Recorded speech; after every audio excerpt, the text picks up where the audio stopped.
found this kind of common theme throughout my whole career, which I'm sure I think everybody will agree, is that there's a staff shortage and it's getting worse. Mm-hmm. So about 4 years ago, I sort of decided I was going to focus my efforts on that. So at that time, I gathered together some finance and I moved back to the UK and built a business called Boxed Off, which is where we rented a farm in Leicestershire, built like a fairly big central kitchen in one of the barns there.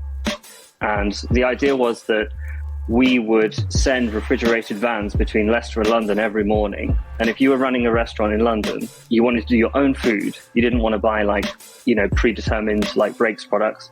You wanted to do your own food, your own recipes. You could upload them to us. And in our prep kitchen, we would prepare your mise en place and deliver it to your restaurant every morning the way you want it. So that you wouldn't need prep chefs anymore. You just hire people for service and we would take care of all the mise en place.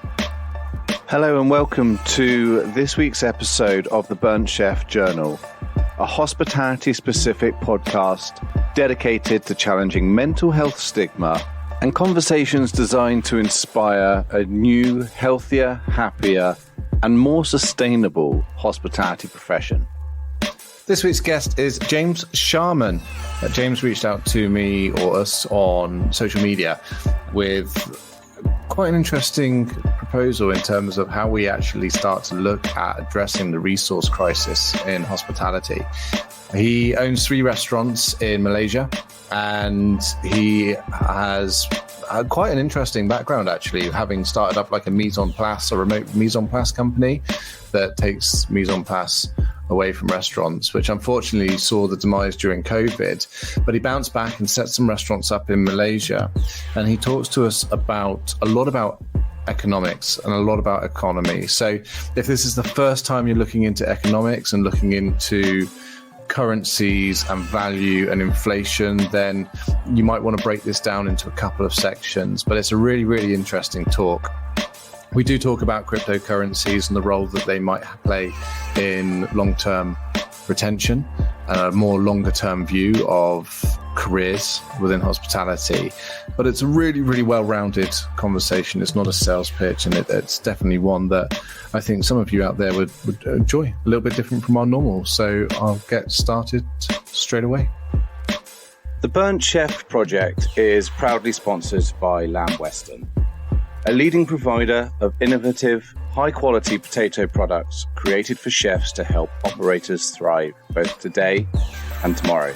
Working carefully with sustainably minded farmers and growers, Lamb Weston provides potato solutions for every type of kitchen, from premium British chips and fries to potato shapes, wedges and mash. To find out more, head to lambweston.eu or search your partner in potatoes. So this is usually I'll have at least had a conversation with the guests before they come on. And this is a bit of a curveball for me because I know that you reached out via social media originally with a few bits that you wanted to discuss. And usually we tend to curate the guests that we have on, but something had sparked our interest. And Vicky said, you got to speak to this guy. He's interesting. So I'm joined, for those who are listening, which is hopefully quite a few still, I'm joined by James Sharman. James, I'm taking it from our pre-discussion, you're not in the UK at the moment. No, I'm in Taiwan right now. Taiwan, okay. So straight off the bat, what on earth are you doing in Taiwan? Well, I run restaurants here. So have 3 restaurants here. We're working on a supermarket in Malaysia at the minute. Okay, 3 restaurants. And how long have you had those restaurants for? One of them for 5 years, one of them for 2 years, and one of them's just opening right now, like the next few weeks.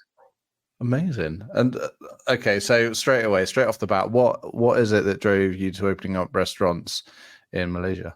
I would say, I'm a chef. I grew up I'll give you just 2-minute backstory. I was born in Leicester, and like pretty much everyone on this podcast, you grow up, you get a job, you start washing up, you move through restaurants.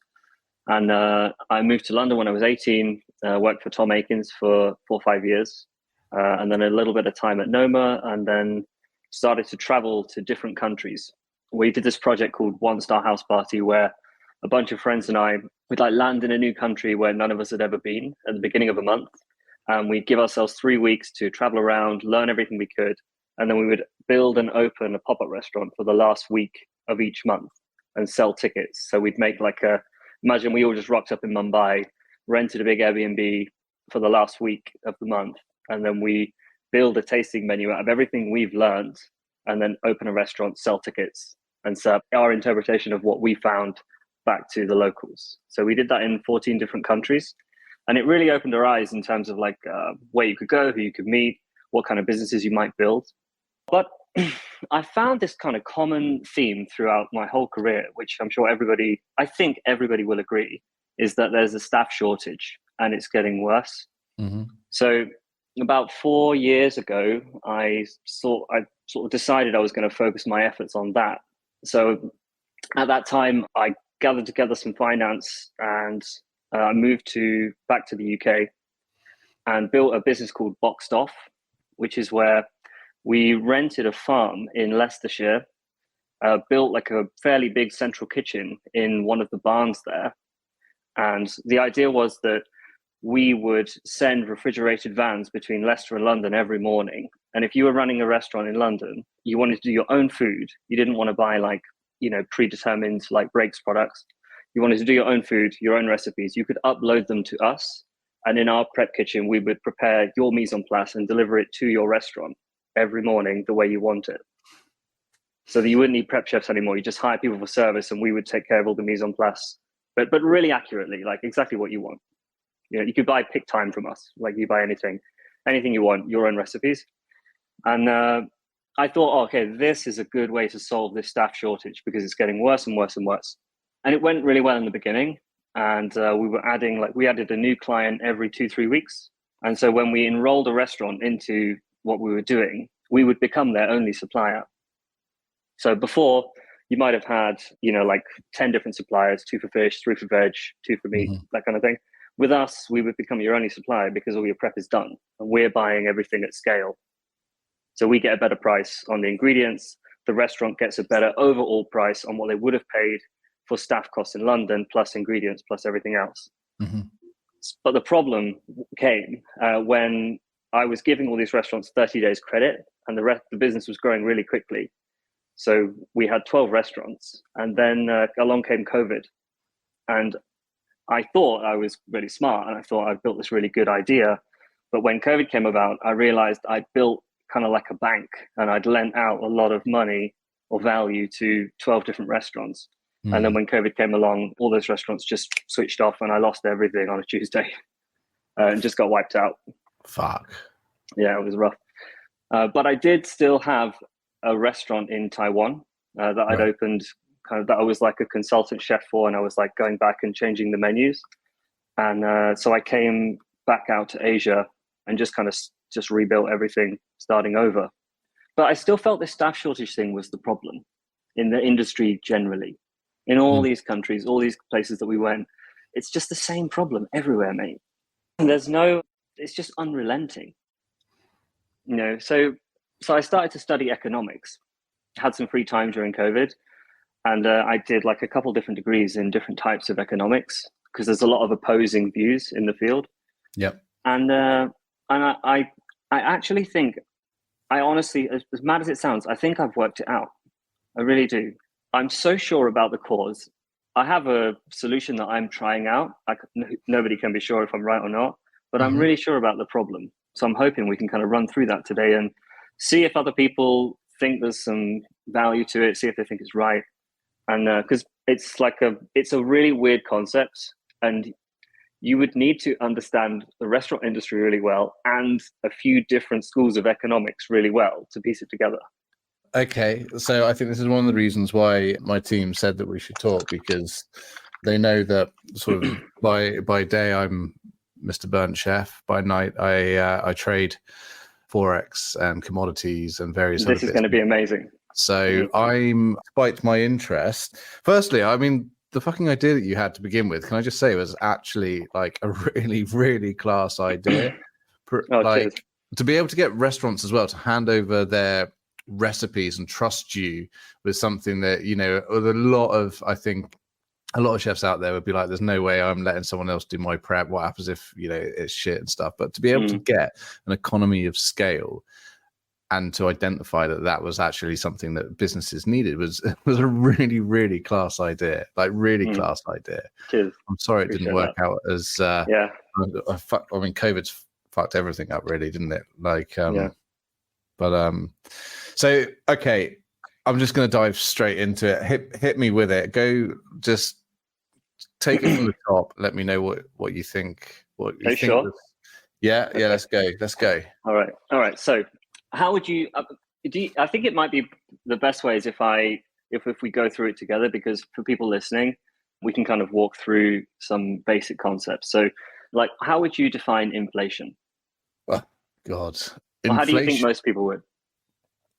Well, inflation is obviously prices going up, isn't it? But I mean, ultimately, inflation is driven by governments in order to be able to try and balance out deficits within books, ultimately. Mm-hmm. But if you think of it in terms of individuals, right? Because I mean, ultimately, we're all just individuals. You can say there's a government, there's people, whatever, but we're all individual people. I would say inflation is there's more units of a currency measuring everything in the economy. So simply put, if you've got a town with 100 houses and £1,000, and the mayor comes along and prints £1,000 and adds it, what happens to the price of the houses? Well, it devalues the currency, right? So like you had the houses go up, but like you had in certain parts of Africa, for example, where people were paying like £1 million for a loaf of bread, is because they pumped the economy full of money, which then ultimately brought the average value of that pound or whatever that currency denomination was down, which is inflation, right? Relative to other things. But like, you could look at this a bunch of different ways, and you realize that we in the UK are also living in that kind of situation, but it's just taking longer. So like a good example I thought of recently is the price of a 3-bed semi in Clapham today. 100 years ago, you could have bought a brand new battleship. You see what I mean? Like it's not 2%, 3% a year. It's doubling every 10 years. It's like our parents, right? They used to earn 25, 30 quid a week, which now for certainly some agency staff would be an hourly rate. So although the monetary value to us hasn't changed, the actual value of that currency has completely and utterly just been blown out of the water, right? Yeah, absolutely. And when you start to pull in a lot of examples, it really hits you how confused we have become about value and money. So I'm going to just give a couple modern examples just so people can kind of clue in, and then I'll go back to the beginning, I think. So like, if you guys remember when COVID started, I've really studied COVID because it really wrecked me, so I've like obsessed over it. But when it started, when we started to hand out money, when we started to give everybody money, if you remember, in the news, we were talking about, oh, wow, the price of used cars is going up 30%. And the price of beef is going up 30%. And tomatoes and gas and electricity and holidays and flights and everything was going up 20, 30, 40%. And we were doing like acrobats on the news. And it was like a Cirque du Soleil to try and explain all these different reasons why all these different things were going up in price. But the reality was we just printed 30% more pounds, dished it into the economy. And so when you have 30% more pounds measuring the same economy, then it's simply the value of everything stays the same relative to each other, but the value of everything relative to the currency that's just had 30% added to it is, of course, 30% different. And all these things take time to come through. Like houses will go slightly more slowly than used cars because you can buy a used car more quickly than you can buy a house, right? But like a can of tomato soup, that's going to take maybe a year because they've already bought the tins, they paid the graphic designers to design the labels and blah, blah, blah, blah, blah. There's like 30 steps, 10 countries, 5 currencies in that like that kind of journey that goes on. Cost of manufacturing at the time would have meant that there was additional costs involved in manufacturing that product. But, let's say, for example, it takes 30 to 60 days to ship here, plus the supermarkets or stores or whatever it is, manufacturing plants over here have to clear out their old stock. It takes time for that to move through the system, right? Exactly, yeah. So different things take different amounts of time. So just to give you an example of how currency changes the price of things in the short term. I think that's really important to establish. The next thing is, how can most people not understand this? Why do we have everybody on the news talking about all these other reasons other than the supply of the currency? And there's a remarkably simple explanation for why most people are missing this. It's called CPI. Mm-hmm. I'm sure you're familiar. Consumer Price Index, yeah. Yeah, so that's the Consumer Price Index, right? Like you said. So obviously, for anybody not familiar, that is, in the UK, when we say what is the inflation rate, what we're talking about is that number. And so what that is it's like a basket of goods, of consumer goods. So a government agency will take a few hundred items and they will track the changes in price of those items over time. Now, there's two problems with this, why it's not useful to understand inflation. The first one is that it excludes all the things people actually want, like homes, dignified futures, retirement, like energy, good food. It excludes all that stuff anyway from the beginning, right? And then the things it does include, it does something called hedonic adjustments to them. So like I read these reports and they are actually arguably a little bit funny. It's very dark, but it's funny. So they'll say last year a men's suit cost £300 for a three-piece suit, but now people are more casual. So we're only going to give you a jacket. The jacket cost £250, therefore inflation went down. Yeah, if that makes sense, right? Or the garment price it had actually increased, right? Yeah, they've changed the nature of the product to kind of hide the inflation rate within it, right? Or like they'll say, okay, renting a two-bed flat in East London, like a 1,000 square foot apartment in East London, cost £2,000 a month last year, or like 10 years ago. But now TVs are flat, right? And everything's on your laptop, so you don't need as much space. So, and a 700 square foot apartment for the same price means there's no inflation because you don't need the space anymore. So these are called, so it excludes the things we actually want. In the UK, we like to buy homes, right? And the things it does include, it's like a maligned understanding. But the truth is, what inflation is different for everybody. If you're a chef and you're saving up to buy a home in Kent, then the inflation rate for you is the growth in the price of a house in Kent. You don't care about a 250 quid blazer anyway, right? You're not trying to buy that. You're trying to buy a house for your family in Kent. And so your inflation rate has been 40% over the last 2-3 years. So inflation is different for everyone. It's like a lot of good. Yeah, they talk about it. Yeah, it's relative, right? It's like a vector. It's not one linear calculation. It's different for everyone. That's really important. Yeah. Okay. So cost of everything has increased, and we've perhaps been not necessarily tricked, but persuaded that actually the costs of increase haven't been as big because, what they deem was something like, as you say, your example of a three-piece suit back then, now the shopping basket's changed ever so slightly. So the parameters have changed. So how does that form your sort of thoughts on specifically why we're short-staffed and what's the next step in this thought process? Okay, so in economics, there's a really important part of it called time preference.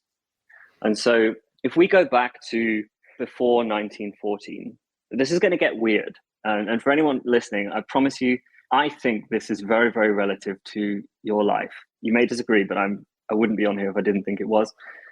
Before 1914, gold was money, right? So in that time, we used gold as money, and we did have paper money, but it was supposed to be in line with the gold that you had.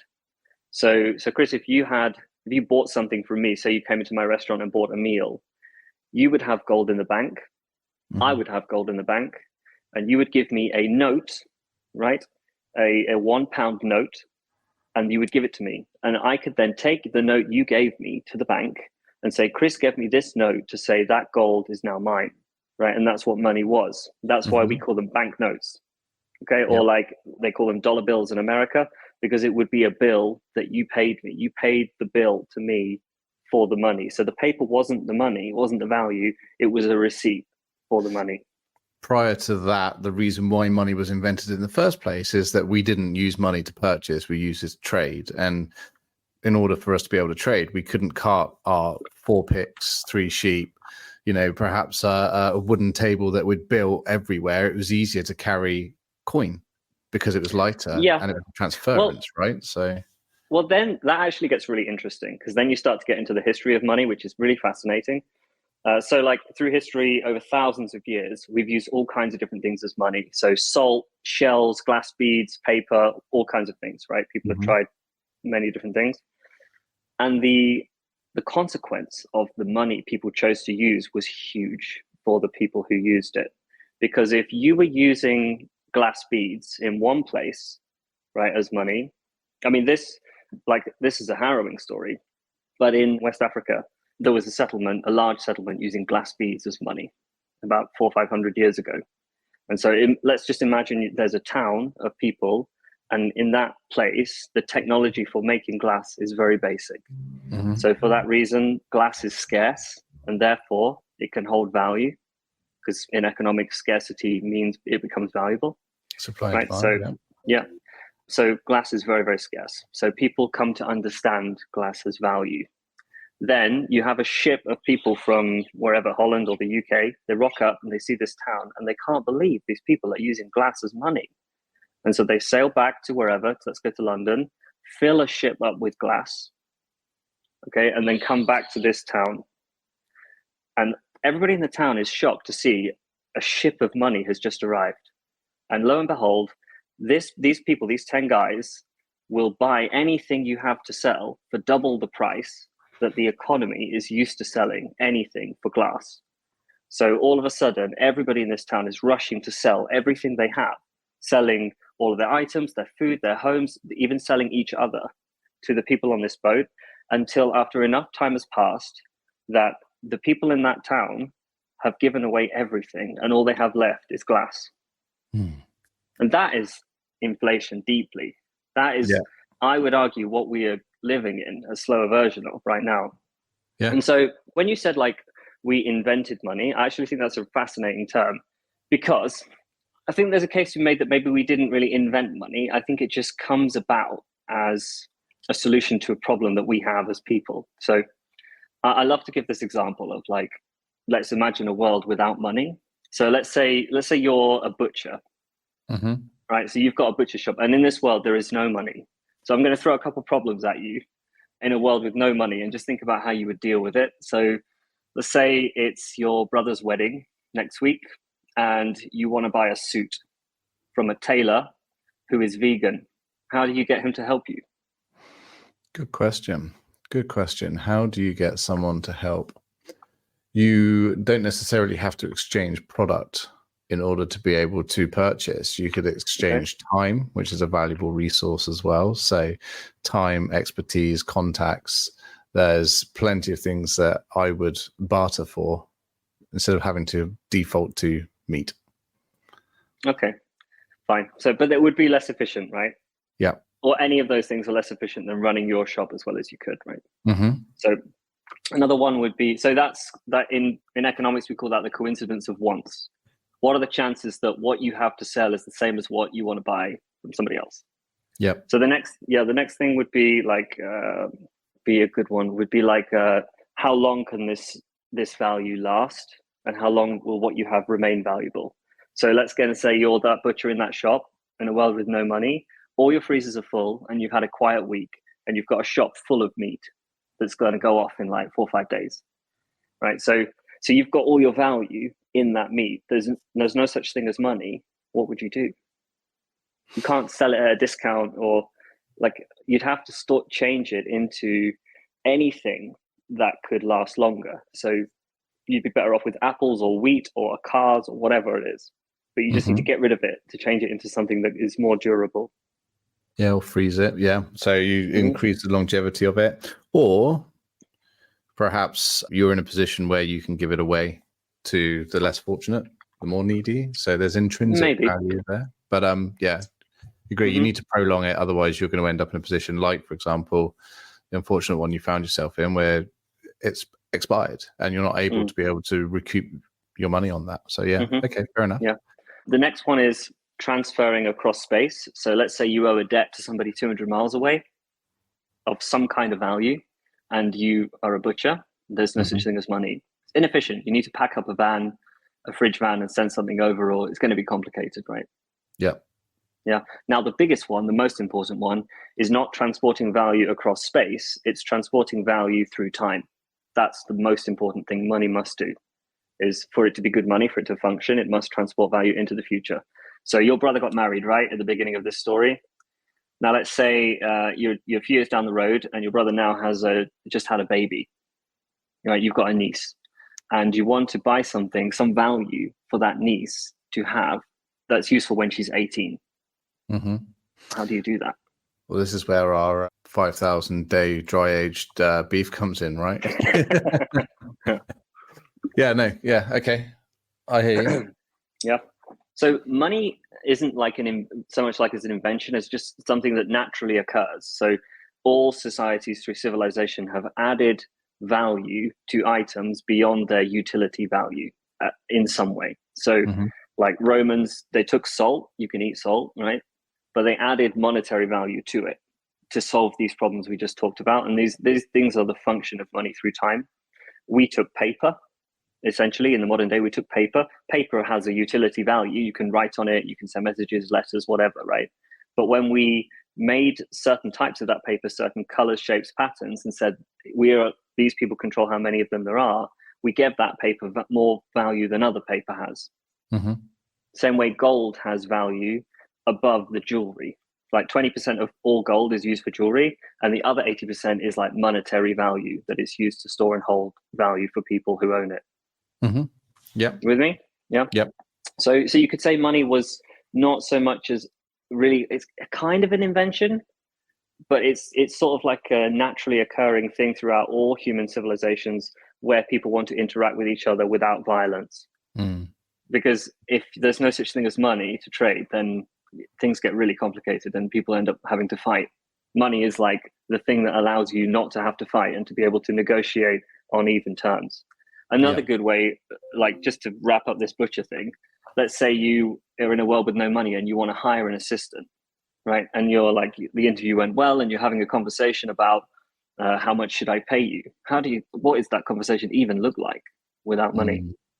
You know, are you paying them in 500 grams of ground beef an hour? Or maybe their last job, they worked for somebody who made shoes and they were paid a shoe a day. Or like, there's no way to understand the value of time. But this is an interesting question because we often attribute value of time to money, but we've seen evidently that it doesn't matter how much you pay someone if they aren't feeling that they are learning, developing, feel like that they're being invested into as a human being and being valued. The money doesn't make any difference, which is why we see mental illness and burnout with people who are earning hundreds of thousands of pounds a year, because the money is not the thing that makes people tick. So if someone was working in my shop and I was a butcher, it would be the transference of skills, the investment of time. You know, yes, there may be some meat or a certain payment involved, but it doesn't necessarily have to be everything that I have.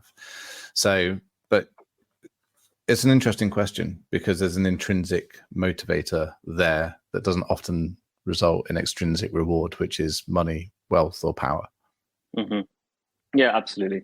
And so I think that the takeaway from this for me is that money is the thing that we use deeply to kind of navigate time. Like we plan, like you pick a job and you're like, okay, this job pays this much.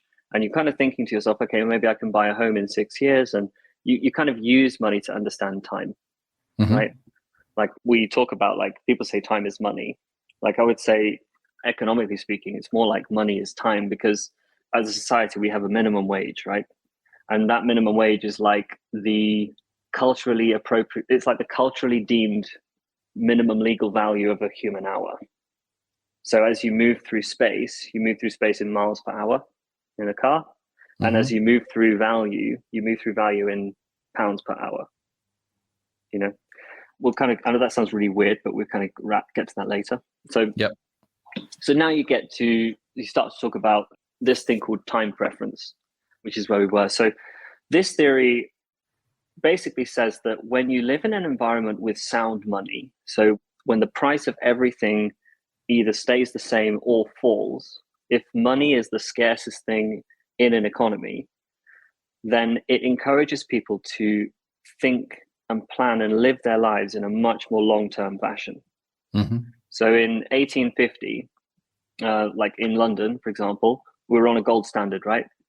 And of all the gold in the world, there's like a couple swimming pools worth of gold, right, in all the world above ground. And about 2%, give or take, gets added to that total amount every year by gold miners. Mm-hmm. Okay, so that's the inflation rate of gold. Now, in London at that time, or most of the time, about 4%, 3 or 4% new houses are built, or apartments or whatever, right? New places to live. So in that world, when gold is your money that you're using to measure the value of homes, then the price of houses measured in this money actually fall. They don't rise, mm-hmm.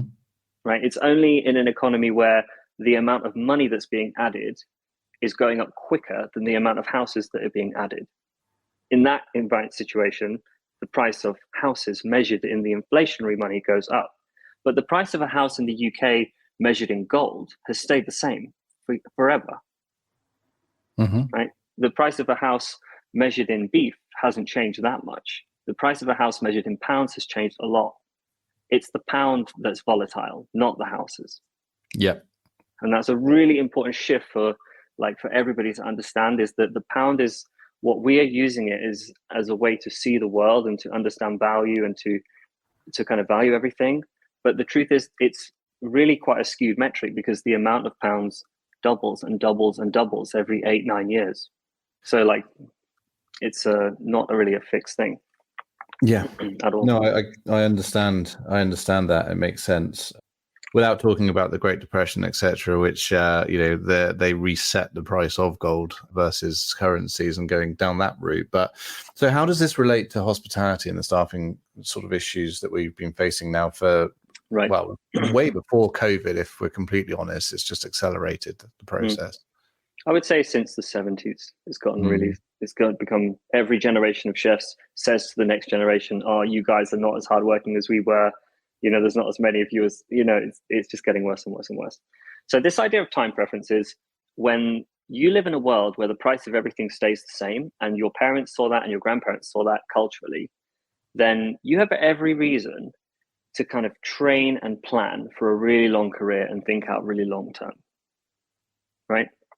When you're living in a world where the price of everything is rising quickly, then you're incentivized to think much more short term because you don't have a way to plan out into the future. Mm-hmm. So in a gold standard world where the price of houses stay the same, you could be like, okay, fine, I'm going to get a job as a carpenter or a chef or whatever. And you know that carpenters have always earned this much, houses have always cost this much, and you can easily see your future. And you could be like, okay, 8-10 years apprenticeship makes perfect sense. I'm going to have a dignified life if I do this. And a good example is, if you want to make it more recent, is imagine you're a chef in 1990s London. Okay, you've just started, it's your first day, right? You're getting your ass kicked in some basement somewhere, and the chef that you're looking over to, the head chef, is chucking spoons at you. But you can smile because that chef in 1990, your head chef, had a nice house, 2 cars, a family, a couple of holidays a year. He was set, he was good. So you could suffer, you could endure a difficult working environment because you could look over at that restaurant and see that chef and see what he has, and it's worth it to you. Mm-hmm. Right? It becomes very worthwhile. Today, let's say that same example, you've got a chef starting on his first day in that same kitchen in 2023. He looks over at the head chef. The head chef is still scrambling together for a deposit for a flat he'll never be able to buy because this price is going up and up and up faster than he can save for it. Right? That chef is 40-year-old chef he's looking up to is probably destitute. So I'm not saying that people can verbally work this out and say, okay, because of inflation and the economy and all this stuff, I'm not saying your average Demi is breaking all this down and doing it kind of openly. But I think we can understand this stuff kind of subconsciously. A good example of this is a 6-year-old kid can play football perfectly, right? Kid can play football, no problem. and can follow all the rules. But after the game, if you ask that kid to explain and articulate the rules of football to you, he can't do it. He'll be like 10, 11, 12 before he can do it. So, but if other people in that game, that 6-year-old kid, other people start to break the rules or the game becomes unwinnable, the kid won't do an evaluation and say, well, he contravened that rule and therefore I'm not doing this anymore. He will just be presented with an emotional response that tells him, don't play this game anymore. This game isn't worth it. And it will become unenjoyable and the kid will just stop. Yeah. And I think you could say the same thing for work, right? Like back to that 1990s chef, when he started, the game was winnable, right? It was worth it. The game was good. Like you started, you're going to suffer, you're going to work really hard, but it's worth it. And you get a dignified life and retirement out of it. And you can see that ahead of you in your head chef or whoever. Today, the young person is presented with, should I work, right? Should I go and graft? And he's presented with what's supposed to be the reward for that. And I think the reward isn't worth it. And the game is not winnable, right? If you're at CDP and you're on 30 grand a year, you're going to work 90 years before you can buy like a house where you work, which is so ironic, isn't it? It just shows how quickly it's changed, because even 5 years ago CDPs were on 20 to 22 grand a year, and now it's gone up to 30k, which was the same money that I was on as a sales manager. Yeah, exactly. So the rate of inflation, so the cost of goods is rising quicker than the average salary is, which means it's becoming harder and harder to afford what we would deem even, fairly recently as essentials, such as house, energy, food. It's becoming harder, and it's definitely a bigger challenge. Yeah. And if you're talking about really hard work, like if you're talking about this idea of time preference, which we'll kind of keep dipping into, is like when you're working, there are different preferences of time that people take over work. So you could take 2 examples. So let's say we've got a chef with a slightly shorter time preference who is working for a temp agency, who's like flipping steaks and stuff, and he's on like 30 quid an hour, right? Fair enough. Nothing wrong with that. But then you might have another chef, and she has decided to go and to sort of grind it out in the basement of a 2-star, 18-hour days, getting paid much less. But her time preference is much longer, right? Her time preference is 5, 10, 15, 20 years out. And she's thinking, I'm going to get a better overall future out of this. Whereas the other guy, his time preference is slightly shorter, right? His time preference is, I'm going to pay rent this month. Maybe I've got a kid at school. His scenario is different. And so when you have sound money and the price of everything in the economy measured in your money is falling, then you're incentivized to work hard for the long term to save. But if you're living in a world where the price of everything is slowly rising or quickly rising, the things you really want, home, dignified future, retirement, lifestyle, right? Those are the things we really want. I'm not looking for goods and services. Goods and services are not like reaching into my soul and making me drive a great career out of life, right? I don't care about goods and services. I care about how good is my future going to be if I do this now. That's the deep part of this. And so when we're measuring in this money, it causes a real problem. And this always happens. Like this is all through the history of money. Every time you have inflation, people don't want to work, the society crumbles. The Romans did it. They cut the coins. They kept cutting the coins and cutting the coins until nobody wants to work anymore. The empire collapses. This happens every single time without fail. And we call them fiat, right? Like fiat currencies. They all come down eventually because they just get inflated away. Yeah, and I think that's a really good opportunity for us just to pause, just for a quick break, and we'll be back in just a few seconds. If you're enjoying this week's episode, consider heading over to our website and supporting our ongoing work in destigmatizing mental illness and creating a healthier, happier, and more sustainable industry by purchasing some of our branded merchandise. We have a whole range of t-shirts, hoodies, chef's jackets, well-being journals, plus a whole host more available on Worldwide Dispatch. All funds raised from sales of these items go towards free-to-access e-learning content, as well as providing free support systems and help for those who may be experiencing difficulty with their mental health.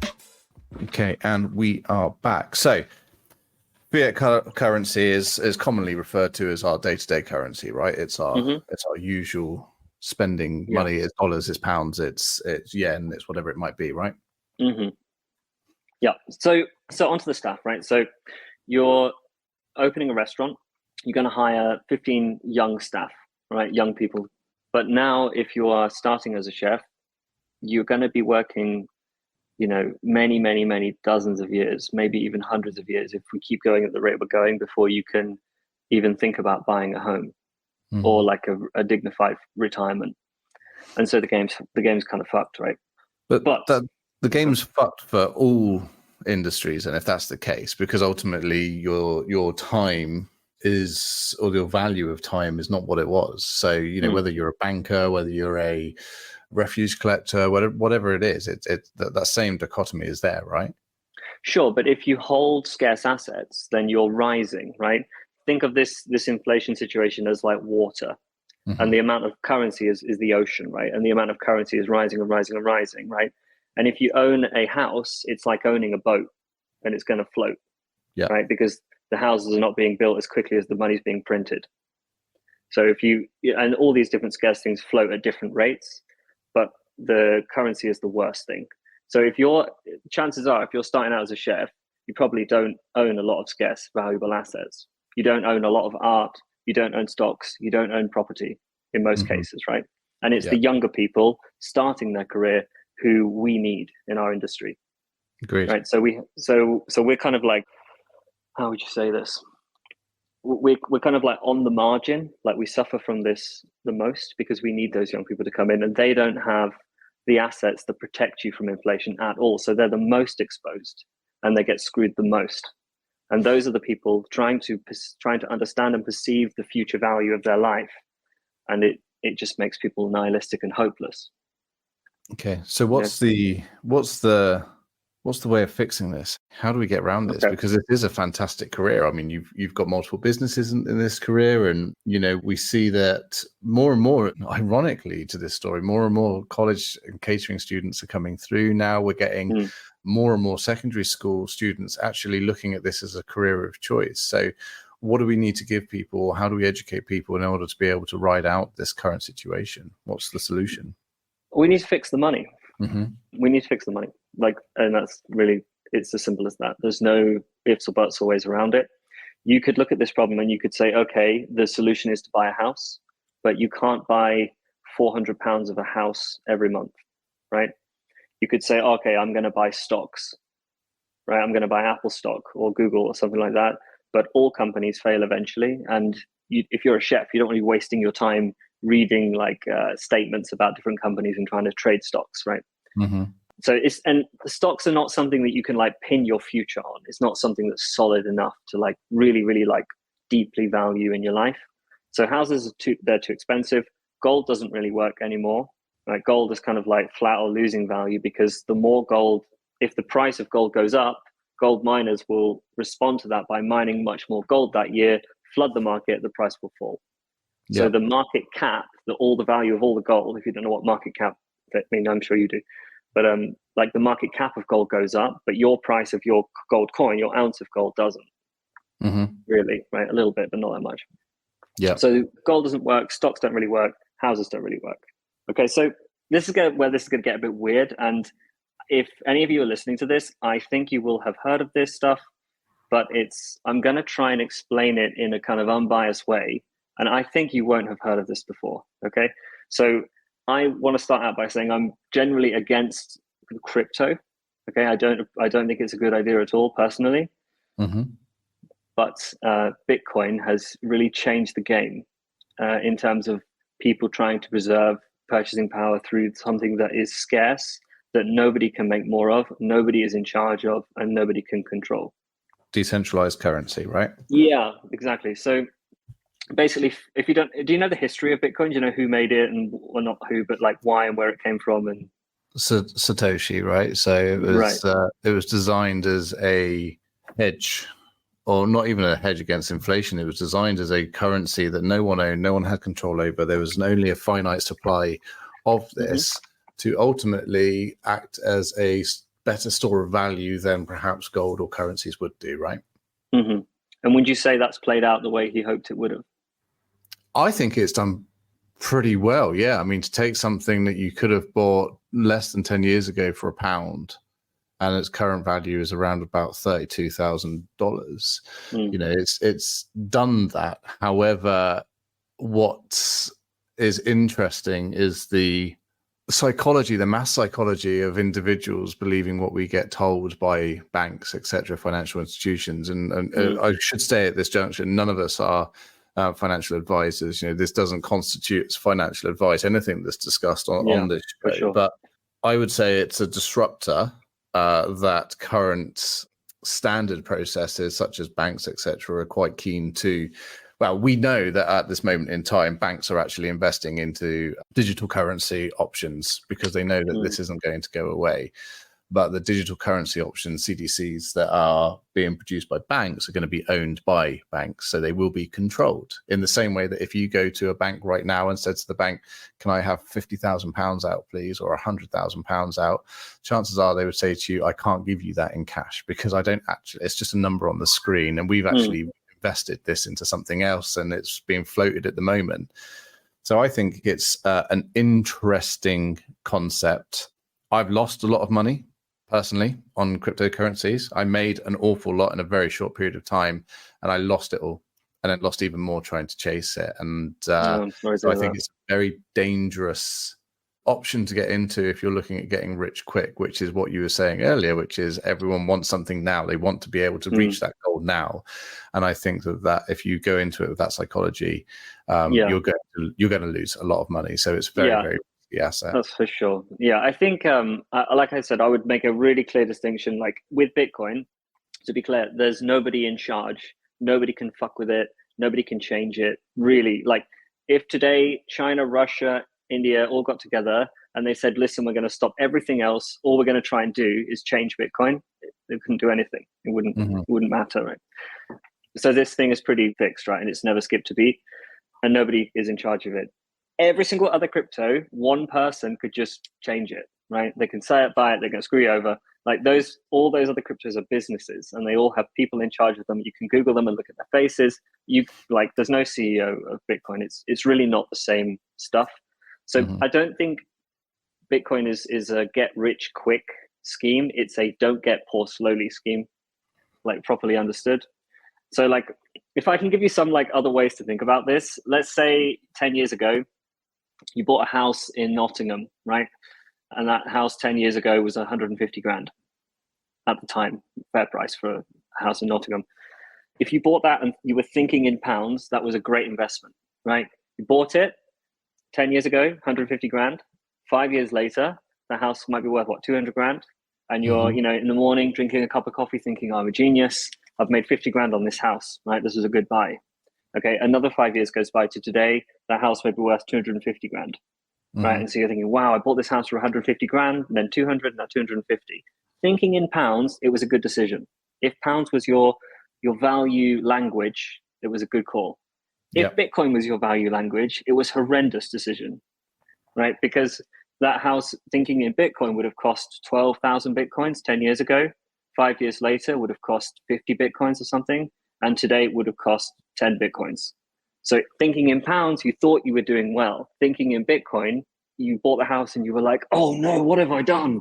And you watch the value of it crash 99.9%, if that makes sense. So through that lens, like things start to look really different because when I talk about the language of value that you're using, a good example of that is if you ever lived in another country than the UK? Not lived, no. Yeah.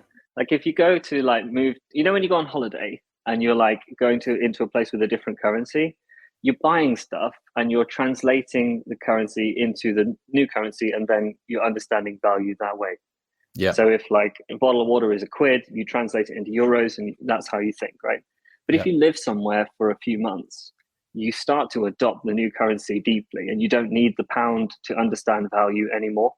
You can just switch to the new currency. And I would say it's possible to do the same thing thinking in Bitcoin.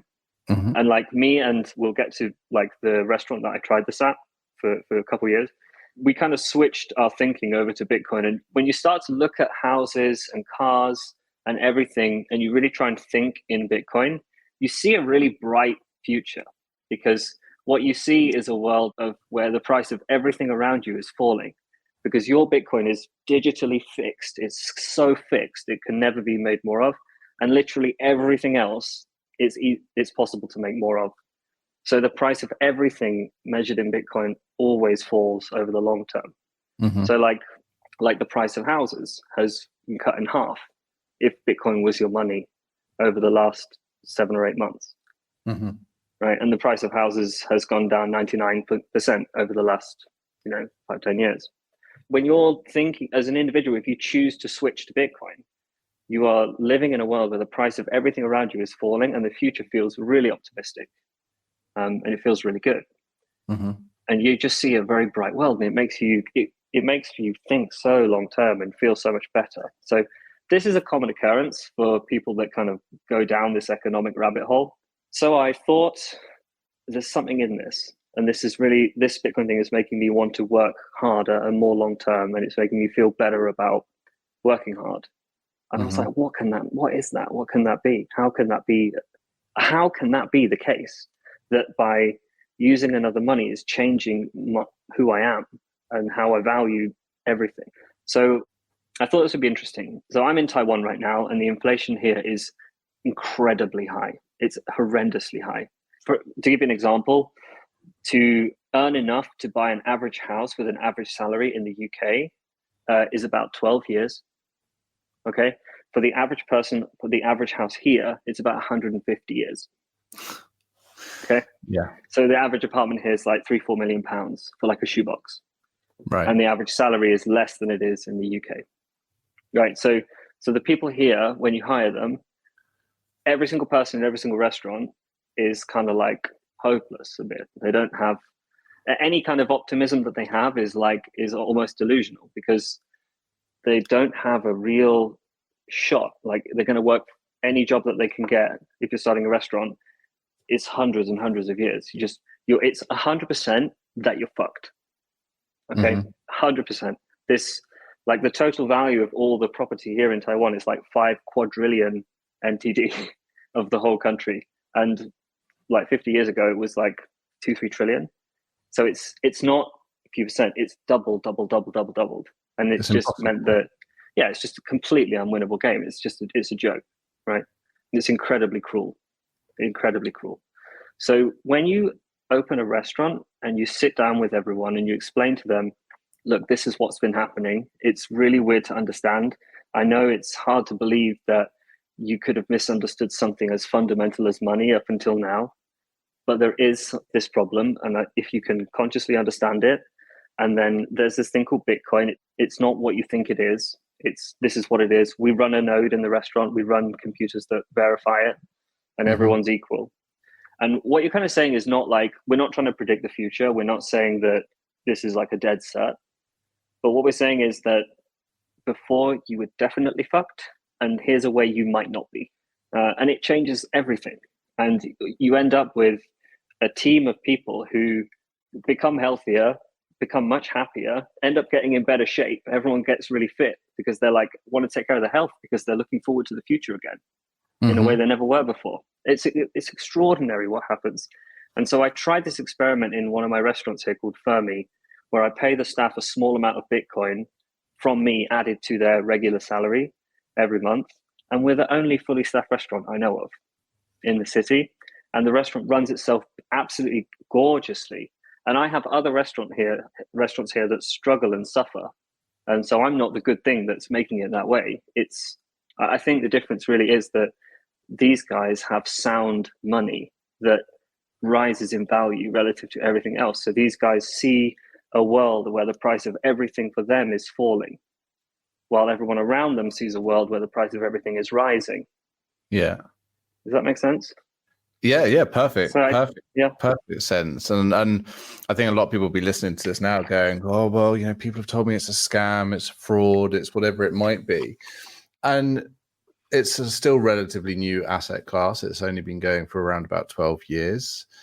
And no one really knows for sure, but history dictates your history based on data shows that it does have an increasing value. Yeah. However, how do you negotiate with the team? So undeniably, you're saying that actually by paying people in a different currency, a currency with a finite value is something that can't be increased, which won't change, can only hopefully increase based on the native currency of that country, right? How do you then navigate wild price swings? Swings where, for example, the dollar value of Bitcoin goes from 69,000 all the way down to 18,000. How? Because that there is a very, you're watching your wealth effectively slip away in that moment. How do you navigate that with? Well, Bitcoin goes through 4-year cycles. So it goes through every 4 years. There's like the new. To explain this, we have to go back to the basics of it. Let's imagine that you are Satoshi and your objective is to create a free and open money for the human race, to set people free from like inflation, which is like a kind of watered down form of slavery, right? If you're working harder and harder for a currency that's worth less and less is quite cruel, right? So that's your express objective, is I want to use software to set the human race free of this problem. So you want to issue a new money for everyone to use. You want to engineer it. Who do you give it to? You're saying there's only going to ever be 21 million, but like, how do you hand it out? What's fair? There's no way, right? You're not going to start with it all yourself. You want it to be earned. So that happens through this thing called Bitcoin mining. So that is where computers exchange energy, guess a number, and this is how the new amount of Bitcoin gets added to the total supply. And this will happen for 100 years or so, until we get to the full 21 million. And every 4 years, the amount of Bitcoin being added every 10 minutes gets cut in half and half and half and half. So there's all these people around the world. Like what I'm doing with my restaurant, millions of people around the world are doing this. Like they worked this out. They understood the money thing. They understood the economic thing. They didn't get sidetracked by the crypto thing, or maybe they did, and then they learned a harsh lesson like you did. And then they kind of realized that like the stability of this Bitcoin thing that can't be changed is worth it. And so over time, you have this growing adoption of people buying and saving in this money the way we do, versus the amount of new Bitcoin that's coming in gets cut in half every 4 years. So are you familiar with stock to flow? So like for anyone listening, stock to flow means the total amount of something. So let's say 90% of all the Bitcoin is held by people like me, and I will never sell it ever. I'll never exchange it for pounds or dollars. I have no plans to do that. And there's a lot of people like us, we just keep it forever. So on the market, the Bitcoin that's being bought and sold is the remaining 10%, right? So the stock is the 90% and the flow is the 10%. And so the miners adding the new Bitcoin, that rate is balanced with the people buying Bitcoin. But what happens is every 4 years, the amount of Bitcoin the miners issue into the flow gets cut in half, and that sends the price through the roof. And you get this big bubble and mania, and everyone's talking about it, and then it crashes back down to the realistic value. So when Bitcoin was at $69,000 or $64,000, it was overvalued. It's not like, I'm not saying they're saying, oh, it should be that now, it should have always been that. No, it's just started at 1 cent and is now 30 grand. And like, yeah, it's going to be rocky, but I'd much rather win in a volatile fashion than lose slowly. And like all the staff would feel the same way, I think. Like, I'm not talking about keeping all of your money in Bitcoin. Like, that's not what I do with the staff at Fermi. But for 2 years, I buy them all about 30 quid of Bitcoin every month without fail, and give it to them all individually. And they just slowly see it, just like, okay, it's a bit up, bit down, or whatever. But like the point is they have some hope, and it's the best performing asset the human race has ever had by a long way, by like 300x. And this is why I think people are maybe underestimating it a little bit, So, God, okay. I'm just trying to think about how I. Mate, honestly, tear it apart, please. You don't need to be polite. Like, rip this apart, because we'll get to something. No. I do not disagree with the concept at all. I think it's a fantastic concept. But for context, so I don't just trade forexes, currencies, cryptocurrencies, etc. I've actually spent a lot of time like doing a lot of technical analysis on these currencies, and there's a discrepancy in what the global understanding is on things like Bitcoin halving, for example, every 4 years. I would challenge you to perhaps have a look at peaks and bottoms of markets. You'll see very quickly that the 4 years is 3 years, 4 months, and 3 years, 9 months. And yeah, sure. It changes. So it doesn't work around this Bitcoin halving, the peaks and the troughs. You mean like global liquidity? No, as in like at the actual way that the 4 years, everyone's saying March of next year or whenever it might be, when the 4-year moment is up, that's going to be a brilliant period of time. However, I think that we will probably see something happen before then in terms of, an increase in price. The other thing to pay attention to with this is market structure. So with technical analysis, you can invest in technical. So when you spend your money and you invest in currency or trading, you do it by technical analysis or fundamental analysis. And what we're talking about here in this particular conversation is fundamental analysis, which is long-term. The store of this product or the value of this product will increase, providing you've got a long-term view of this and you're not looking at the markets on a daily or weekly basis. Sure. Technical analysis shows us something that's slightly different. And that's not to say that in 50, 60 years, the value of this asset won't be a lot higher than it is currently, because no one really knows. But technically, what we're seeing is actually a change in market structure with this particular asset class, which could mean that we end up in what we call as and you're probably familiar with this, but a bear market for an extended period of time, because Bitcoin is directly correlated based on data with the stock market and the overall Dow Jones Industrial Average.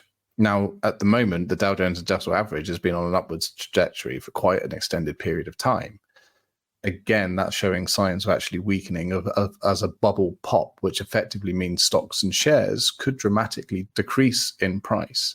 And historically, Bitcoin has been tied to that asset class. Although we like to think it's separate, when you look and you overlay the two, you'll see that the peaks and the troughs are at the same time.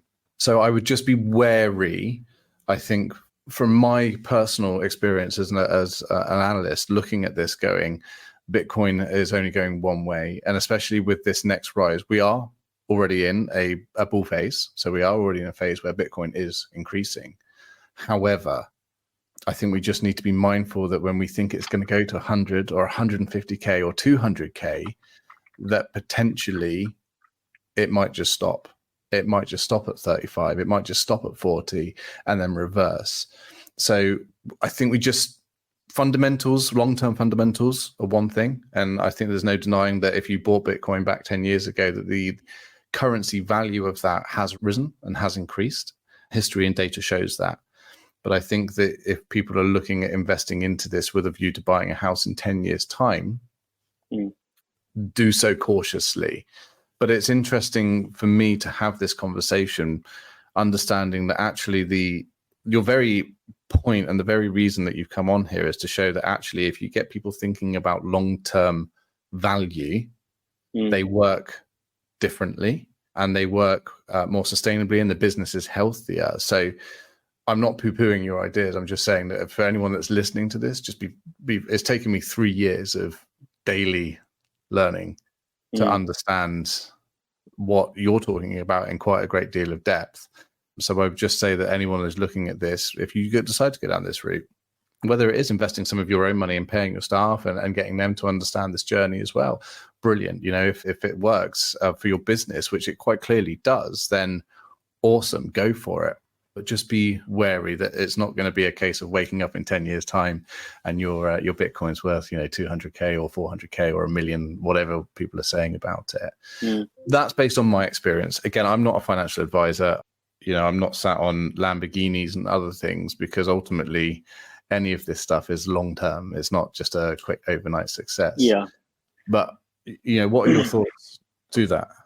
I think it's valid. I mean, I'd be a fool to disagree.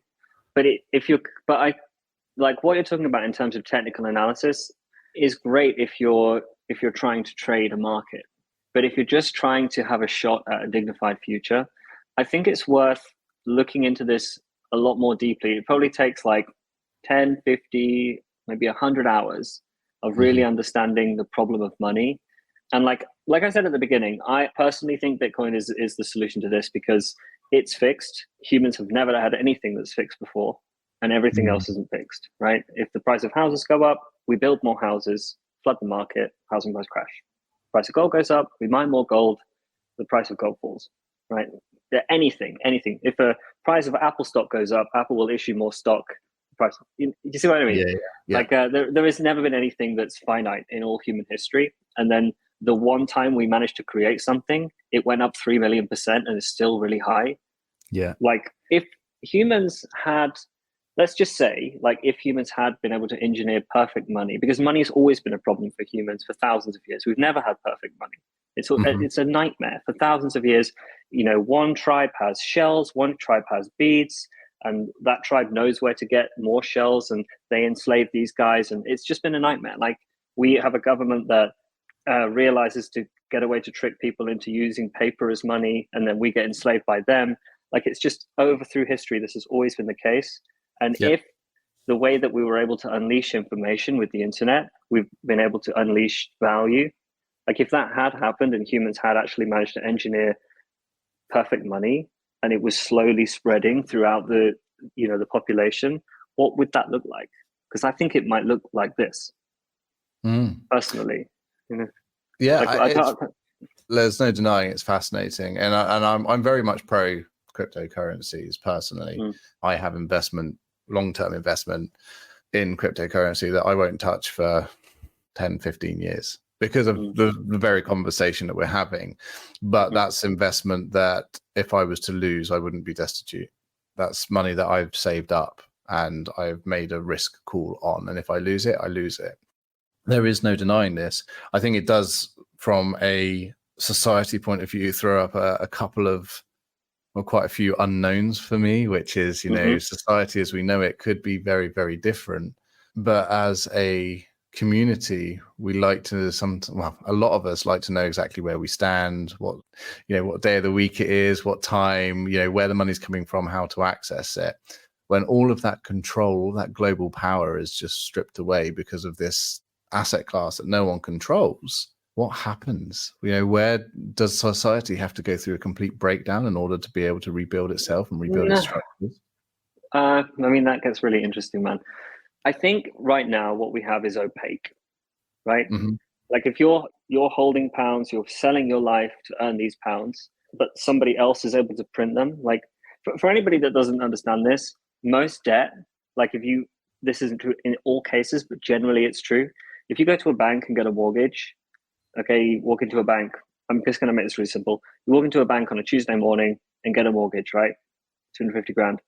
That money didn't exist until you took out that mortgage. That money was synthesized at that moment and added to the total supply, right? So by adding that 250 grand to all the pounds, you essentially just very slightly devalued all the other pounds. And everybody's doing this all the time, right? So if you're smart, you're in a lot of debt in this world because it creates a crazy world where people are incentivized to be in debt, not have value, and think short term. And what kind of happens, like if you just want to talk about the big picture in terms of economics, is people are incentivized to be rational. So in a fixed money, sound money environment, you don't really have a way to cheat the system. You have to invent electricity or a plane or something like that to get rich. You have to create a radio, or if you want to be a musician in a sound money world, they would have had to spend 20, 30, 40 years, become a composer and compose a masterpiece, right? Because everybody's incentivized to think long term, and you really have to create value for other people in order for them to part with their money that they believe will hold value into the future. But if you have a society where you don't hold value well, then people are very kind of frivolous and short term with value and with money. And things just become lesser and lesser quality. Like I'll give you a beautiful example of this, right? This stuff happened in 1914. This was the day it changed. So we had sound money for a long, long time. And then in 1914, the guy that was in charge of the Bank of England and his deputy, they did something that's really remarkable. And this only came to light in 2017. So in the beginning of 1914, the UK government wanted to join the First World War. Okay, so they issued a war bond to all the people in the UK. And so the bond was, I think it was about £30 million, something like that.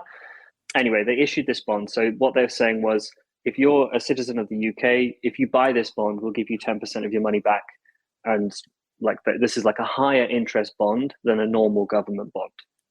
I mean, we can get into bonds if you need to, but they offer the war bond, right? Which is gives you, if you buy a bond, it's like you're giving the government your money, and they're telling you, we're going to give you this percent back as interest.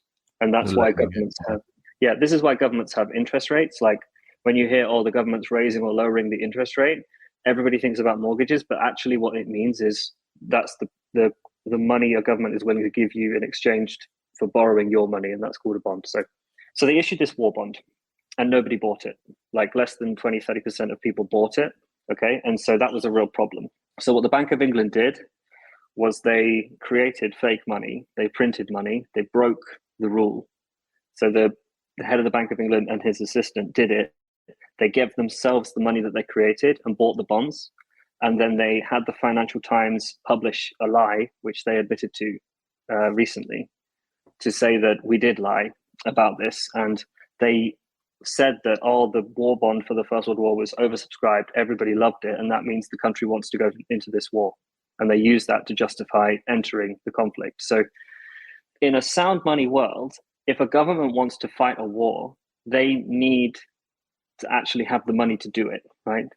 Like before 1914, we didn't have massive world wars where tens of millions of people have to die for years and years and years because one side wants to fight another side. They run out of gold. It's over. They're done. But when you can print money and you live in this fiat world, one side wants to fight another side. They run out of money. They're just going to keep printing until they've extracted all the value away from all the money all their people hold.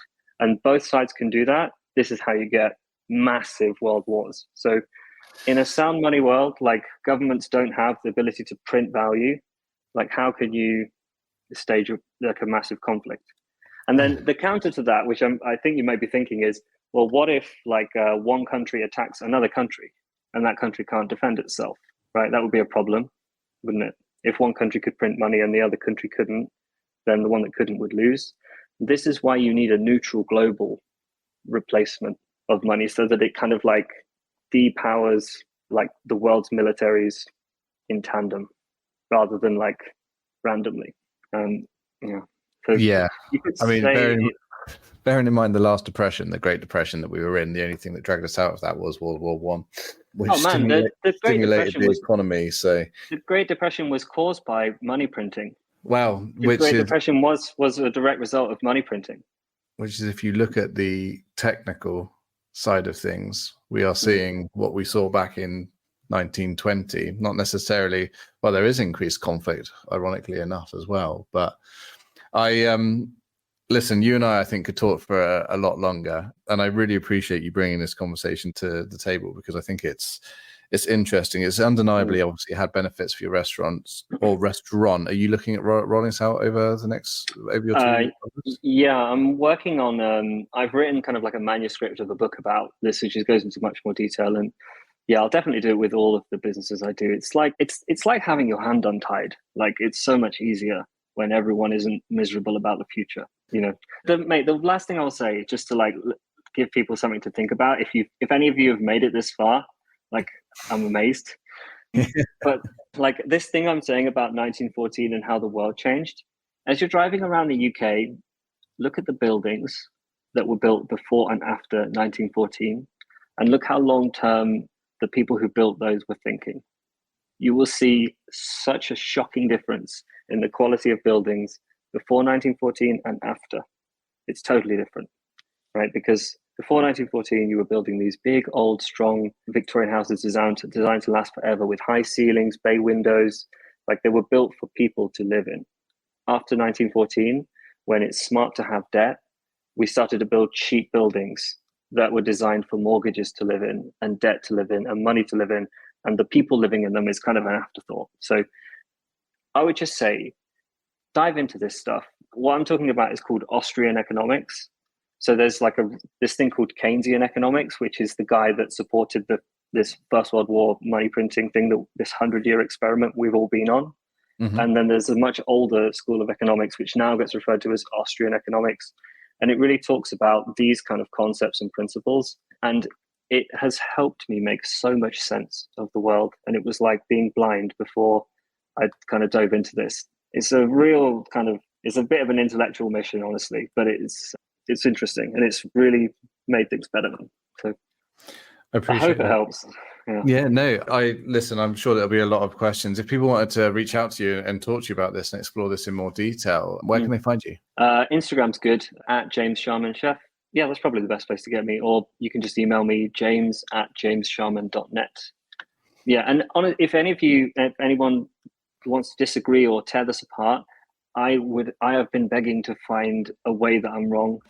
I would love to find it, because I want to know. I just can't find the whole. Good on you, man. I appreciate this. Thank you ever so much for your time today. Sure, mate. Pleasure, Chris. I think what you're doing is awesome, man. Take care. Thank you.